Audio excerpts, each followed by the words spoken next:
my viewers. I'm your English teacher Niaz Hussain Gorai and you're watching English with Niaz Gorai for all levels.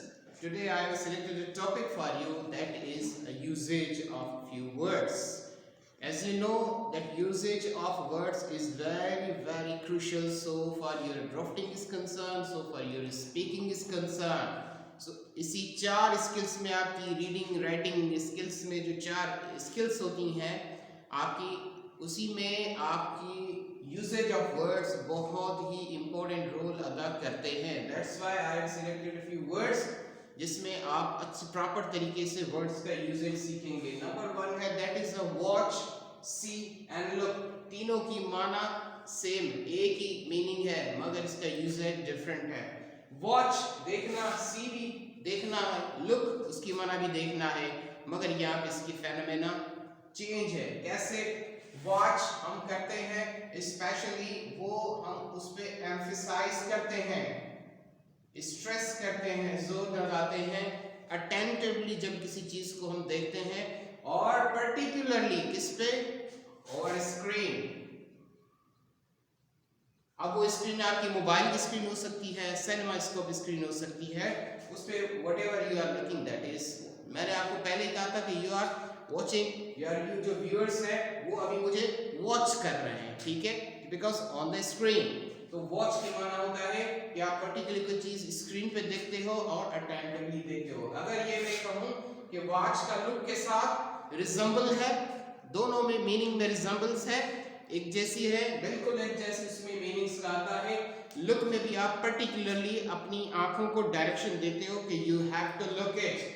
यहाँ पे आप direction देते हो, direction two eyes, अपनी आंखों को डायरेक्शन देते हो, एक हिदायत मिलती है टू लुक, यानी कि आप उस पे फोकस देते हो, तो ये लुक है. वेयर इज सी में यू हैव टू सी, आपने विंडो में से यू सॉ समथिंग, अब ये सी कुछ कोई चीज आप क्या करते हो? ऑब्जर्व करते हो. You observe that rain is outside there. You observe storm is outside there. उसी की आवाज आपने सुनी, उस पॉइंट ऑफ व्यू से आपको पता चला. Now same ways observe होता है सी. तीनों की मीनिंग एक है मगर डिफरेंट यूसेज है. Where is आप एक और वर्ड मैंने सुने आंसर एंड रिप्लाई. स्टूडेंट्स में ये भी कंफ्यूजन होता है कि सर आंसर और रिप्लाई में क्या फर्क है? Answer is the solution of your question. आपसे जो क्वेश्चन या क्वेरी की जाती है उसी का सॉल्यूशन हल होता है आपके आंसर में. बट रिप्लाई आपका होता है रेस्पॉन्स. ये आपका रिस्पांस होता है, वो रिस्पांस डिले भी हो सकता है, रिस्पांस इमीडिएटली नहीं मिलता, तो इसमें आपका नो सॉल्यूशन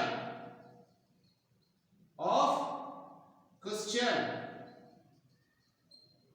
क्वेश्चन का सवाल जो आपसे पूछा गया है रिप्लाई में, उसमें आपका रिस्पांस होता है, वो रिस्पांस डिले भी हो सकता है मगर सॉल्यूशन आपका आंसर में. इसी तरीके से आपका वर्ड होता है लिसन, लिसन और हेयर.